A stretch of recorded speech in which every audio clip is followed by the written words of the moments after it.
मायने नहीं करता है ओपन टाइप में। इसका क्या काम है?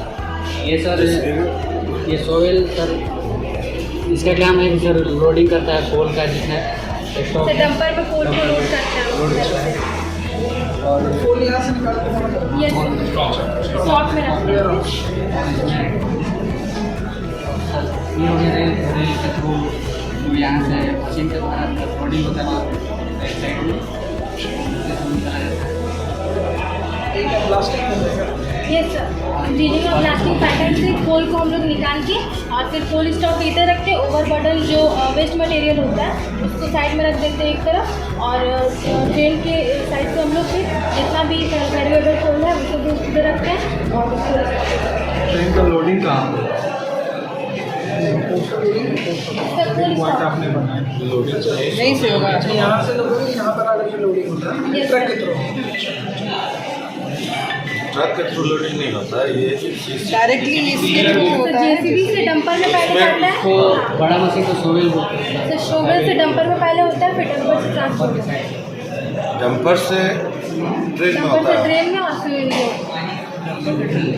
डंपर से कैसे हम लोग ट्रेन में? फिर वहाँ से पहले उसमें जाता है, फिर उसके बाद एक और शोवेल होता है, फिर वो ट्रांसफर कौन कौन मिलकर बनाया इसको? कितने मेंबर्स हैं इसमें? Members 16 members. 16 members. Thank you.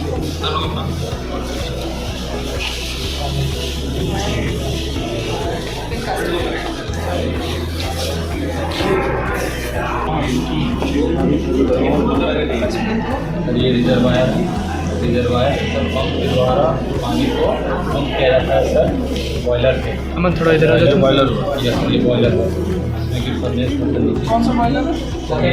Water tube boiler है। इसमें से सर स्टीम जनरेट होता है और वो टरबाइन को रोटेट करवाता है। स्टीम सर आता है सर, स्ट्राइक करता है टरबाइन पे, टरबाइन रोटेट करता है सर, साफ्ट कनेक्ट होता है सर जनरेटर से, जनरेटर इलेक्ट्रिसिटी प्रोड्यूस करता है, ट्रांसफार्मर को देता है सर। ये सर स्टेप डाउन ट्रांसफार्मर है सर। ये पावर हाउस को फिर सप्लाई, ट्रांसफार्मर फिर पावर हाउस को सप्लाई देता है, और पावर हाउस सर ज़रूरत जहाँ जहाँ पे सर इलेक्ट्रिसिटी का ज़रूरत होता है सर उस जगह पे पूरा सप्लाई करता है सर। ये दोनों का रोल क्या है? और सर सर ये जो बाकी जो बचा हुआ है सर स्टीम है वो वापस आ जाता है कंडेंसर में, कंडेंसर में सर वाटर बन जाता है। यहाँ पानी हुआ, यस सर, ये पानी फीड पंप हो जाएगा, ये इसमें आ गया, बॉयलर से यहाँ आ गया, यहाँ से यहाँ गया, यहाँ से सर इलेक्ट्रिसिटी पैदा हो गया, लेकिन जो वापस स्टीम है सर जो सर स्टीम बच गया ना सर, वो वापस वो स्टीम स्टीम आता है यहाँ सर कंडेंसर ये दोनों का क्या रोल है? कंडेंसर में आने के बाद इसमें सर जो वेपर है वो वाटर बन जाता है, और वाटर यहाँ सर कूलिंग टावर पे जाता है, और वापस वो जो वाटर कूल कर देता है सर, और कूल करके वापस कंडेंसर में भेजा जाता है, कंडेंसर से वापस फीड पंप में, और फीड पंप से वापस इसमें आ जाता है। और ये सर चिमनी है पानी का इस्तेमाल करता है सर फर्नेस में सर जितना सर कोल जो जल रहा है ना सर, उसमें जो स्मोक जो प्रोड्यूस होगा सर वो सर चिमनी के द्वारा ये सर बाहर यहाँ ये सब बाहर जाता है। इसमें जो टरबाइन रोटेट कर रहा है किसके थ्रू कर रहा है? स्टीम स्टीम के थ्रू। ये सर वो फोर्स्ड ऑक्सीजन है ना।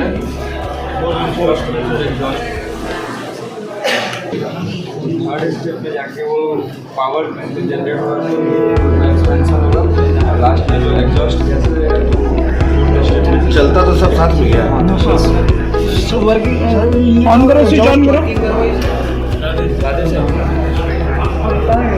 चलो इसको वर्किंग करो, स्विच ऑन। तो फंस रहा है, रेगुलेटर से स्पीड कम करो। कार में सब फर्स्ट होता है, बाइक में सब फर्स्ट नहीं, कोई बाइक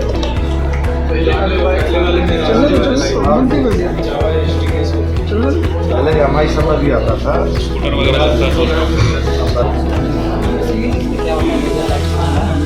आता है और लेजर लाइट पड़ता है, तो जो व्हीकल अगर बिना इजाज़त के अनुथराज कार को भी अनऑथराइज्ड आता है तो क्या है, रोड अपने आप ब्लॉक हो, रोड है तो अपने आप ऊपर उठ जाते हैं, ब्लॉक हो जाता है और वो एंटर नहीं कर पाता है। सिस्टम कहाँ है वो? सर उसका एंड टाइम मोटर उड़ गया। एलडीआर जो लाइट की बिजनेस रजिस्टर हो जाता है। बाद में उड़ गया सर उसका। ये बढ़िया मिली 2022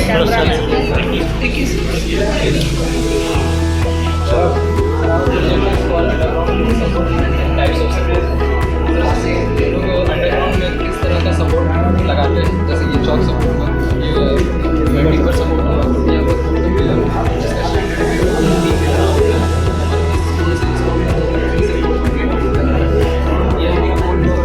डेवलपमेंट यहाँ से स्टार्ट करेगा और यहाँ पे करेंगे। ये सब अंडरग्राउंड है। यहाँ पे सब वेंटिलेशन है, आपको इधर से आपको 19% गैस चाहिए होता है नॉर्मली अंदर एक ही मंथ के अंदर।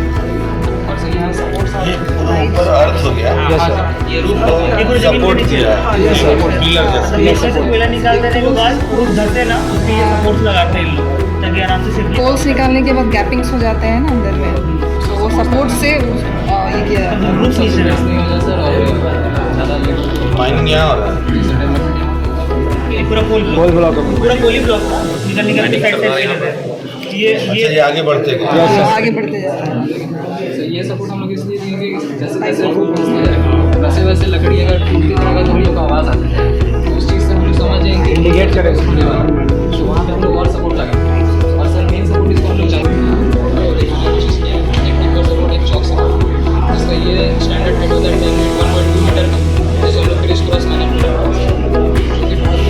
10 से 15 टन का लोड आराम से होता है, ये 16 टन का लोड आराम से होता है, जिसको हम लोग देख रहे हैं। जब ये पूरा कोट हम लोग निकालेंगे तो इसको हाफ ऑफ करके निकालेंगे। इसका क्या होता है, ये नीचे आ जाता है कि ये सिर्फ इसको फिल करता है? स्टोविंग करते हैं सर, बालू का थोड़ा चमक रहा है प्लास्टिक में, चमक रहा है थोड़ा प्लास्टिक। और ऊपर का सरफेस हुआ उसमें हम लोग ज़्यादा हार्म नहीं करते, ओपन कास्ट में हम लोग का ज़्यादा हार्म हो जाता है।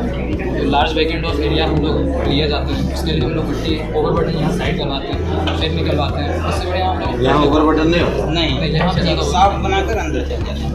जैसे एक रास्ता कुआं से देखें ना, कुआं जैसा हम लोग बनाते हैं, क्लाइंबिंग में हम लोग चलते हैं। वो भी यहाँ पे बाहर नहीं नहीं ये हम लोग का एडवांटेज है और इसमें मेंटेनेंस कॉस्ट भी लो है, ज़्यादा पैसा नहीं लगता। अंडरग्राउंड बोलता हूँ ओपन कास्ट में ज़्यादा पैसा नहीं लगता।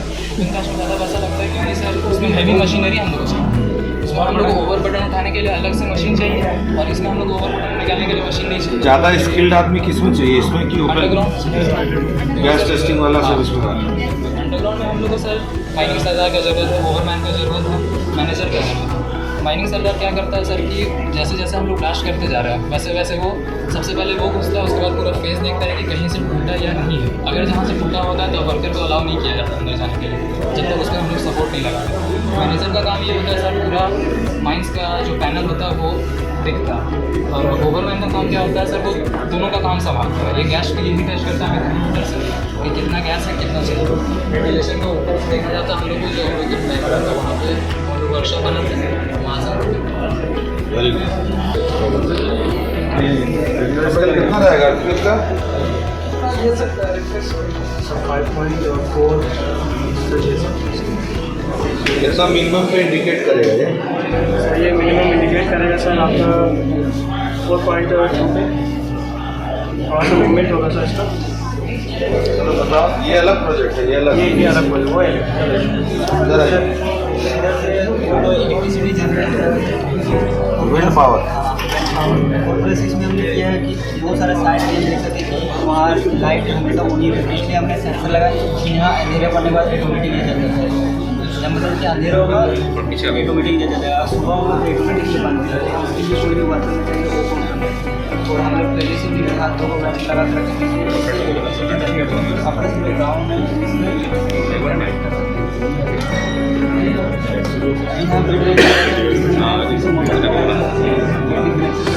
बाहर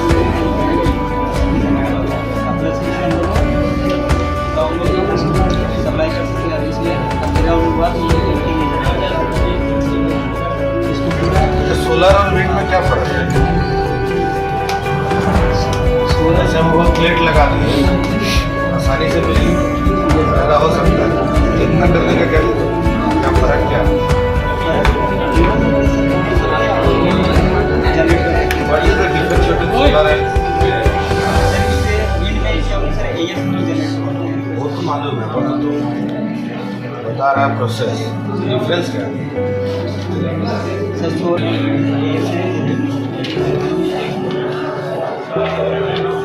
बेटर कौन सा है?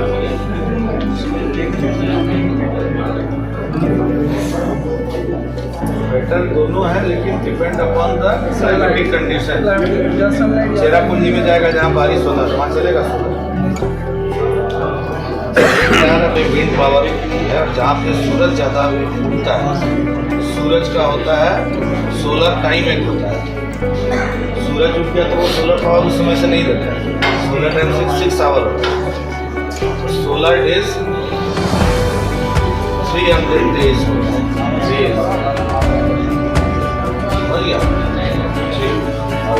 Good morning sir, mechanical transmission और ये सर प्रोजेक्ट बनाया है। ये सर अर्थक्वेक अलार्म और ये है सर इलेक्ट्रिक सेफ्टी बैलेंस। आज के प्रेजेंट टाइम में सर इन दोनों का ही महत्व सबसे ज़्यादा है सर, क्योंकि सर अभी सर देखते हैं कि सर बहुत ऊँची बिल्डिंग्स होती हैं सर, और ग्लोबल वार्मिंग के बढ़ने से सर अर्थक्वेक सर बहुत तेज़ी से चल रहा है, बैलेंस नहीं है सर। तो ऐसे में क्या होगा सर, जब भी अर्थक्वेक आने वाला होगा तो ये सर सेंस करके एक अलार्म बजाएगा जिससे हम लोग सर सुरक्षित रहेंगे। हल्का मोमेंट पर सर सुरक्षित बाहर निकल सकते हैं और सेफ और ये हमारा इलेक्ट्रिक सेफ्टी है सर। तो ये हमने बहुत सोच समझ के बनाया है सर, क्योंकि इन प्रेजेंट टाइम में सर आप देखें तो जैसे महिलाएं हो गई सर या फिर औरतें उनके साथ अकेले वो नहीं जा पाती हैं सर, और उनके साथ कभी कोई दुर्व्यवहार हो जाता है। तो ऐसे में क्या होगा सर कि कोई उनके साथ अगर कुछ गलती करने की कोशिश करेगा तो इसमें से एक इलेक्ट्रिक करंट निकलेगा सर। तो इसमें एक सर स्विच है सर, जैसे ही वो स्विच ऑन करके हल्का सा में करंट उससे पास होगा, उसके पास जाएगा सर, उससे करंट लगेगा सर, कम से कम सर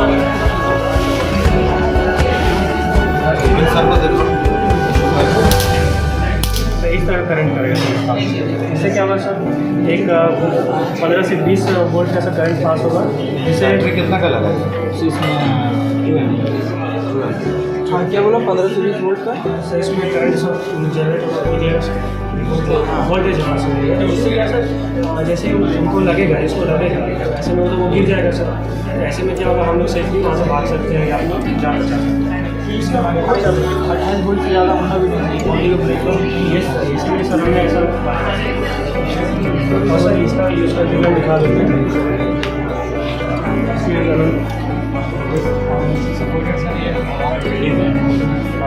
अर्थक्वेक आने वाला है, हल्का मूवमेंट स्टार्ट होगा तो सर सपोर्टेड खराब मिलेगा, इससे हम वहाँ से सुरक्षा नहीं कर सकते। हमें पता चल जाएगा कि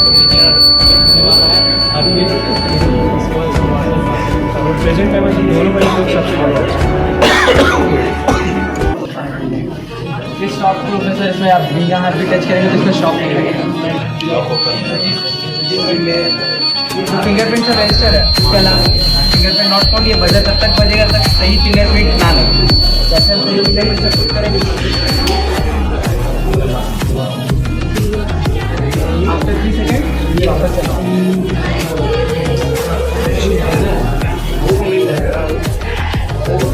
नाम भी बताएगा इसका? जी सर, अगर हम यहाँ पे क्लिक कर देना कि ये ऑल किस चीज़ के लिए, यहाँ पे नाम लिखो। अच्छा इसका ये इन्हेंसमेंट भी करना था, आई आने से पहले करें, अगर कोई गलत फिंगरप्रिंट डाले तो उनका फोटो कैप्चर होकर जिस फ़ोन रजिस्टर है उनके पास चलेगा, कोई इन्हेंसमेंट करना। और ये सर होम ऑटोमेशन, ये होता है कि अगर हम लोग घर से बाहर जाकर लाइट बल्ब जला हुआ रहेगा, हम लोग ये फ़ोन ये बल्ब को कंट्रोल कर सकते हैं। एक बार हम लोग अगर इनफैक्ट अगर उससे रेंज दूर भी चले गए और क्या मतलब कोई चीज़ को कोई भी चीज़ को ऐसे चालू कर सकता है, फ्री चालू कर सकता है। जस्ट रेंज भी हो, सर्किट से कनेक्ट ऑन कर दो सर। ये रेंज दूर चला गया, बल्ब सारा हो गया। अब वहीं से हम लोग ऑपरेट ऑफ भी कर सकते हैं। ये क्या, ये तुम्हारा किससे कनेक्ट है? वाईफाई? ये वाईफाई से हमको इस मॉडल को भी वाईफाई देना है, और मेरे फ़ोन में भी इंटरनेट कनेक्टेड है, तभी से ये मतलब मोबाइल इंटरनेट कनेक्टेड होना चाहिए और ये वाईफाई से कनेक्टेड। जी सर, इसमें जो हम लोग गूगल का सर्वर यूज़ कर रहे हैं, ये डाटा गूगल के सर्वर से ले रहा है। इसमें एक ऑफ कोड मिलता है, अगर वो ऑफ कोड आपके फ़ोन पे नहीं है तो इसको एक्सेस नहीं कर सकता, ये डिसहैकेबल है। आप वाईफाई अगर हम सोचेंगे ट्रिप करके भी हैक करने का तो ये ऑन नहीं होगा। कहीं से भी ऑपरेट हो सकता है और डिसेबल है। लेकिन जो वाईफाई रेंज होना चाहिए। वाईफाई रेंज ये सिर्फ वाईफाई ये इसको इंटरनेट मिलना चाहिए वाईफाई से बस। अगर हर को घर पे राउटर लग गया जियो का जो है तो ये हम लोग कार में भी वही सिस्टम है। जी सर कार पे भी कर सकते जैसे अपना मोबाइल से हम ऑन कर सकते हैं। हैं, चालू कर सकते हैं, यही सिस्टम लगा हुआ है। जी सर। इन कार को तो वाईफाई नहीं दिया। सर कार में जीपीएस सिस्टम रहता है और वहाँ पे यूज होता है गूगल प्रोजेक्ट। आप अगर आपका फ़ोन इधर भी है ना तो आपका फ़ोन का नेटवर्क पे रेंज में रहना चाहिए, बस आपका नेटवर्क में है वो कनेक्ट रहता है। जी सर लाइट कंट्रोल उधर से।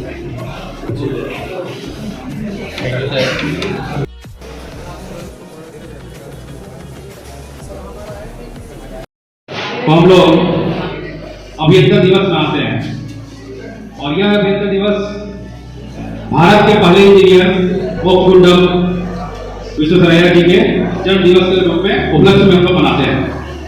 तो कार्यक्रम को शुभारंभ करते हुए बिना देरी करते हुए मैं अपने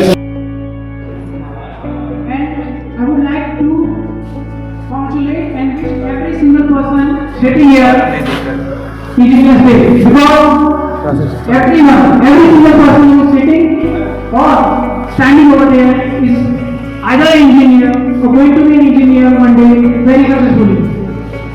So why do we celebrate Engineers Day? Most of us know, most of us don't, right? So it's not difficult. We celebrate Engineers Day to honor all the hardworking engineers worldwide and inspire young children to pursue their career as engineering. मैं super junior and my class fellow. I am Lucky Sharma with my co-host Disha Maharaj.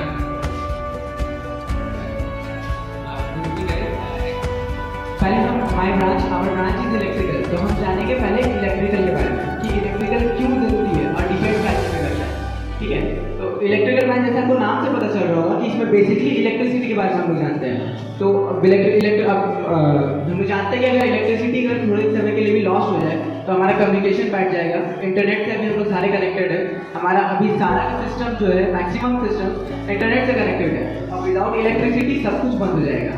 तो electrical branch हम लोग इसी बारे में चलते हैं जो हमारे अराउंड अस है, हम लोग उसको किस तरह सही से यूटिलाइज करें, उसको जनरेट करें एंड उसको ट्रांसमिट करें। नीड ऑफ इलेक्ट्रिकल ब्रांच, जैसे कि मैंने बताया कि वी ऑल नो दैट कि हमारे चारों तरफ जो भी मशीन्स है, जो भी ह्यूमन एफर्ट को कम कर रहे हैं वो सारे थोड़ा पार्ट सिस्टम में इलेक्ट्रिकल का है। तो जो सब चीज़ हमारे चारों तरफ इतने ज़्यादा अमाउंट में प्रेजेंट है तो हम जाने के सही से यूज़ करने के लिए, उसको सही से यूटिलाइज करने के लिए हमें उसके बारे में जानना, उसके बारे में पढ़ना जरूरी है। So that's why we need electrical branch. Now, how electrical branch and electrical engineering is help in developing India. तो इंडिया के डेवलपमेंट में कैसे ये मदद कर रहा है? जैसे अभी हम लोग जान रहे हैं कि हमारे पास रिसोर्सेज कम है एंड नीड बहुत ज़्यादा है। अभी बहुत सारे माइंस बंद हो गए, आप जान रहे हैं कि जब कोल माइंस बंद हो रहे हैं और फ्यूल जो हम लोग पे पेट्रोल मिल रहा है, तो जहाँ डे बाई डे बहुत सारा इंक्रीज हो रहा है उसका रेट, जो हम लोग तब तो बहुत ट्रैवल कर रहे हैं। अगर हम लोग रोज 50 किलोमीटर में ट्रैवल करते हैं, आप 1 किलोमीटर आप एटलीस्ट ट्रैवल करते हो बाइक से, 80 रुपीज़ लीटर पेट्रोल है, you will loss 80 rupees in just 1 kilometre. So the concept of e vehicle is coming now. ये कॉस्ट इफिशिएंट है, इसमें नॉइज पोल्यूशन नहीं होता है, ये किसी भी तरह का मतलब पोल्यूशन क्रिएट नहीं करता है और बहुत ज़्यादा चीप है। आप देख सकते हैं अगर आप एक पेट्रोल या किसी भी फ्यूल व्हीकल से अगर आप 50 किलोमीटर रोज ट्रैवल कर रहे हैं, आप कॉस्ट करोगे 7500 का, और अगर आप वही ई व्हीकल्स यूज़ करते हो जो आप देख सकते हो कितने अच्छे वेराइटी में आते हैं, वो आप देखो सिर्फ 11,000 या समथिंग आपको ऐसा पड़ेगा बस देखना। एक्चुअली मतलब 8 मंथ पे 120 किलोमीटर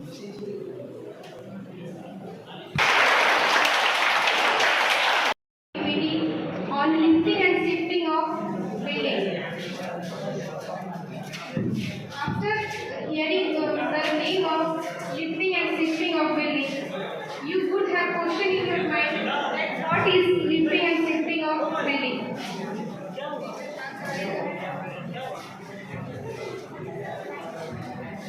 Now we are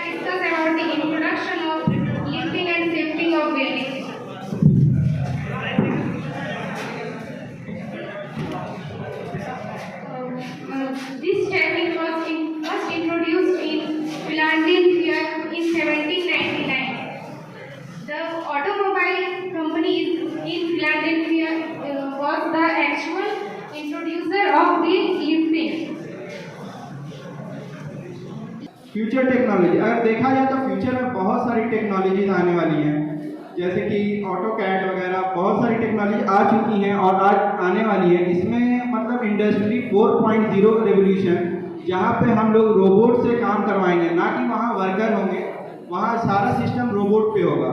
और देखा जाएगा तो जैसे देख सकते हैं एडिटिव मैन्युफैक्चरिंग हो गया, CAD CAM, digital twin, automation, smart system and green engineering. Additive manufacturing, इसमें देखा जाए तो 2020 तक जैसा सर्वे हुआ था, इस मैन्युफैक्चरिंग से सर्वे हुआ था, 3D प्रिंटिंग और बाकी सारा चीज़ इसमें आता है। इसका सर्वे हुआ था $51 बिलियन 2030 तक ये इसमें इम्प्रूव हुआ है, और ये मैकेनिकल इंजीनियर का है, और इसमें बिना कोई इंडस्ट्री इसका ये नहीं कर सकता। ये एडिटिव मैन्युफैक्चरिंग का एक ये पिक है, आप लोग देख सकते हैं। कैड कैम एक सॉफ्टवेयर है जो अभी बहुत सारे इंडस्ट्रीज में हेल्प किया जाता है डिज़ाइनिंग और बाकी सारी चीज़ों को करने में। ये हेल्प करता है हम लोग को। वहाँ पे हम लोग जैसे पहले क्या होता था ना कि मतलब कुछ हम लोग बना रहे तो उसका फिजिकल टेस्ट होता था, बट यहाँ पे इसमें प्रैक्टिकली टेस्ट किया जाता है, स्ट्रेस स्ट्रेन वगैरह सारा टेस्ट इसमें होता है, जिसकी वजह से आप देख सकते हैं इसमें मनी लॉस का भी कोई इसमें ये नहीं होता है। इसमें सॉफ्टवेयर पे सारा चीज़ जाके आप लोग टेस्ट कर सकते हैं। ये एक एडवांस टेक्नोलॉजी। डिजिटल ट्विन, इसमें माइक्रोसॉफ्ट, गूगल क्लाउड कंप्यूटिंग और बहुत सारा ऐसा सॉफ्टवेयर है जिसके इस पे काम होता है। ये डिजिटल ट्विन्स का ये है, इसमें मतलब वर्चुअल सारी टेक्नोलॉजी इसमें दिखाई गई है।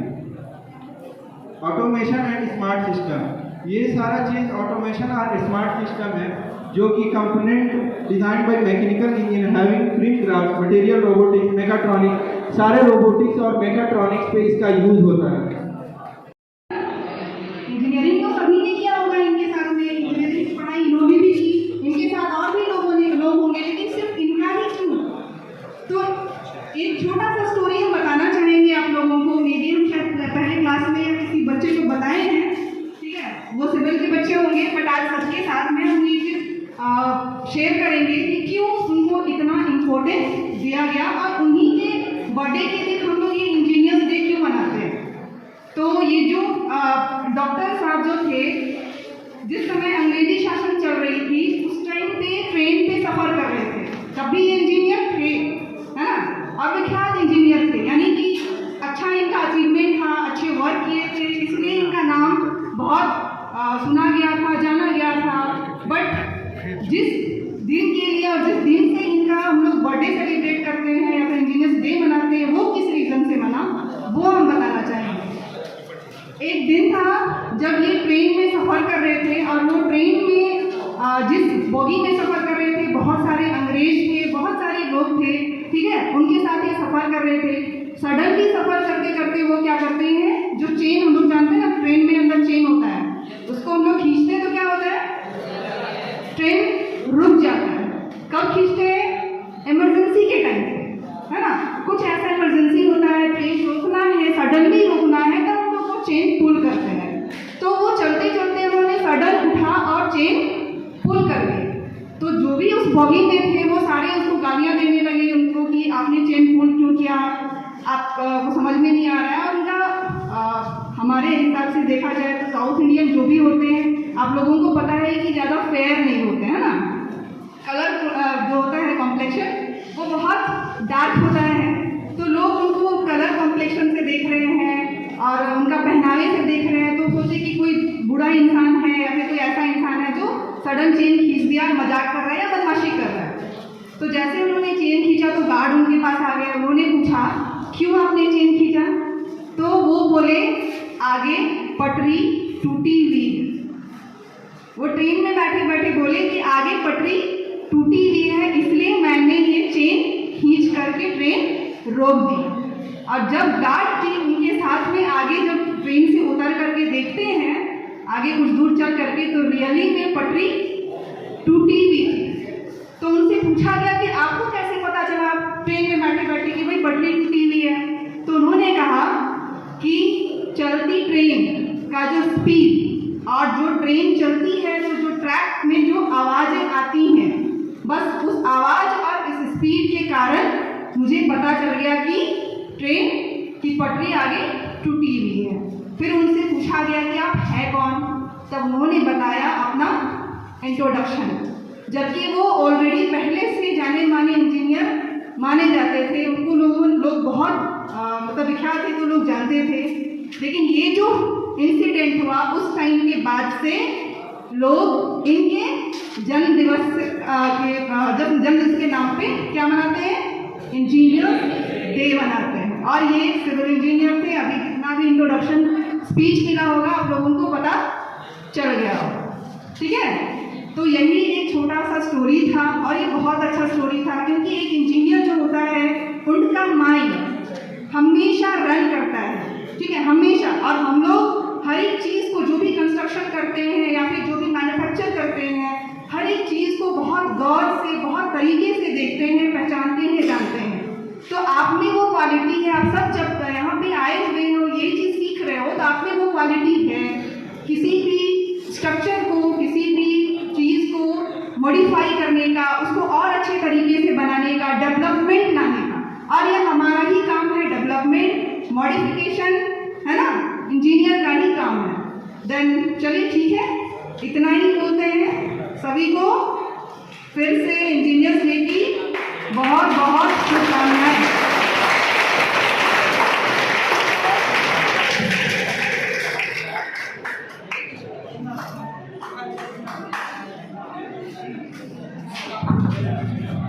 Thank you, Rasul ma'am. All the faculties and students, मैं बोलता क्या वो गाता जाता हूँ। आज के अवसर पर फिर एक छोटा सा गाना, ओके ओके।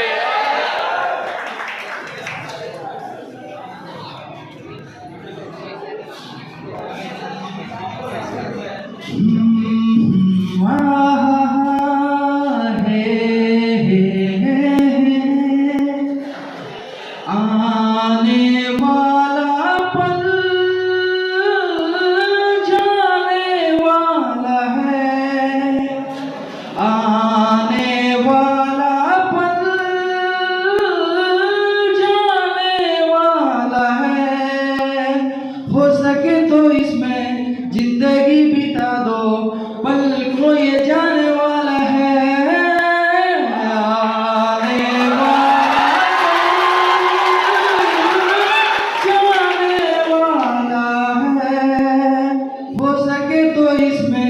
जिंदगी बिता दो, कल को ये जाने वाला है।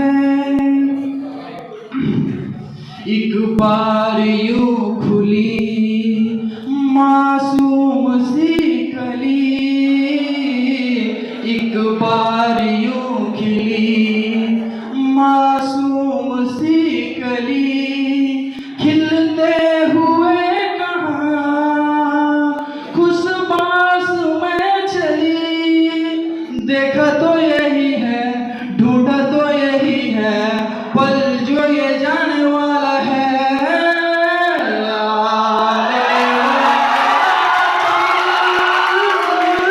जाने वाला है, हो सके तो इसमें जिंदगी बिता दो, कल को ये जाने वाला है।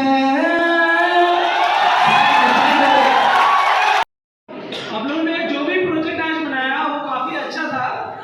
आप लोगों ने बहुत मेहनत से ये प्रोजेक्ट बनाया। भले जो प्राइज नहीं जीते हैं वो डिसहार्टेड ना हो, दुखी ना हो, है ना। नेक्स्ट टाइम जब भी हो आप लोग कोशिश करें, बेटर कोशिश करें, ताकि नेक्स्ट टाइम आप लोग अच्छे से परफॉर्म कर सकें। आप लोग जिस भी फील्ड में है, जिस भी ब्रांच में है ना, आप लोगों का जो एफर्ट था, आप लोगों का जो इंथुसियाज्म था, ज़ील था, वो काफ़ी अच्छा लगा। आप लोगों ने बहुत अच्छे से पार्टिसिपेट किया। तो हम चाहेंगे कि आप लोग हमेशा इसी तरह से रहें, है ना, इसी तरह से हर चीज़ में पार्टिसिपेट करें, अपने कॉलेज का नाम ऊंचा करें। So thank you.